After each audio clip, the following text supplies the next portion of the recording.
Hey, what's up, guys? This is another video here. Actually, I just had a big problem. I ran into my Audi. The door release lever is completely snapped off when I tried pulling it. Probably because the winter, I'm not keeping the cable lubricated enough, and it just snapped off on me. Let's see. The problem I ran into is that right away, as soon as that thing snapped off, the next day, of course, it would happen in Audi. My engine oil started making a clicking noise or my engine started making a clicking noise because there wasn't enough oil in the car. I just got a fully synthetic oil change about 2 weeks ago, and my oil sensor's off, so it's probably affecting how much oil the car thinks it's in there. It was obviously low, and as soon as I snapped it off, here's the piece right here. See here, try to get a better image. Yeah, this is where it snapped off, and I believe it hangs on your car from this screw right here. You just unbolt the dash, and by unbolting the dash, there's three screws. There's two screws, one on the right side of underneath the dash. I'm not sure what size they are. I had to figure it out. So they're little small ones.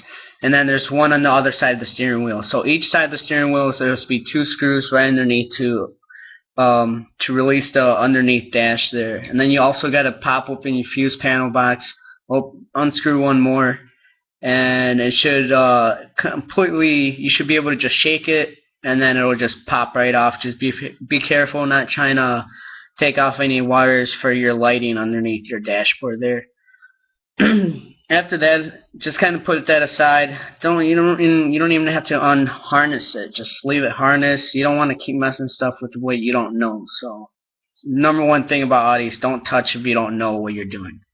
Um, so yeah, this is what snapped off. That caused my hood to not pop open. And then these were the pliers that my girlfriend's dad lent me, because he's a genius, and they're very durable, they're very strong, as you can see. Pretty good, guys. They had mean clamps on them, and they would just not let go. Well, anyway, turns out I took this apart with this tool because it was like half put on there, so I just kept twisting and turning until it became loose, and the cable came loose. And I was tugging it for maybe 4 days. It wouldn't come out. I got this pliers right here, tugged on that, pulled it as hard as I could with some gloves, some grippy gloves actually for my dad's work, and then the sucker just punched right out. Took it to mechanic. They said the cable was loose. It was binded. Bull crap. Just had to tighten it up a little bit more. I tried reaching underneath the car like all the forums say, but honestly, it's pretty hard. I'm 5'5" and I'm pretty small. I couldn't even fit my hand up there. Even with the long screwdriver, there's not enough leverage to do it. So I would say just pop off your grill, just grab a small flathead and just slowly start peeling the outer silver layer of it. Pretty easy. Just watch out you don't break any clips. You might break one or two, but you're bound to happen with that. If you don't have audio removal tools, which are like $7 at Amazon.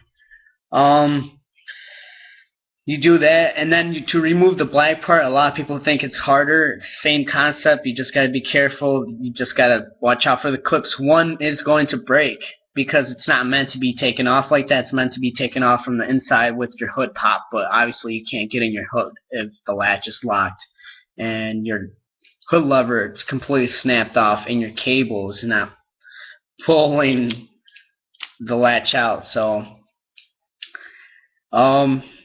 yeah, just complete. After that, to take off the 4 Audi rings, they're just clipped in. Same thing. They're just clipped in. Like most of your Audi interiors, everything's just clipped in. You just gotta be careful.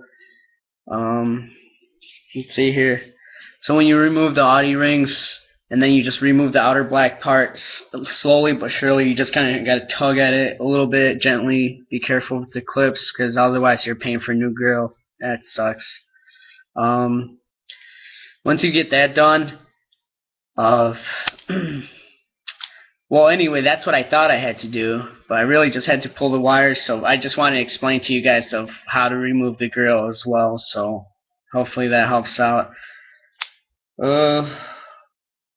Put some oil in there. The clicking noise stopped. Instead of, it sounded like playing cards and spokes. So that's all I really got to say about the new part for about $40 on ECS Tuning. It's probably the only website I will trust. They're specifically made for German parts. Why would you have to go to any other website? Sucks that they don't have coupons or anything like that, but alright guys. Well, car's working good. I got it back up and running, and I'm going to try to do some videos. It's too cold to be doing videos outside right now, and I just don't have a lot of time, but I'll post something soon. Alright, hopefully this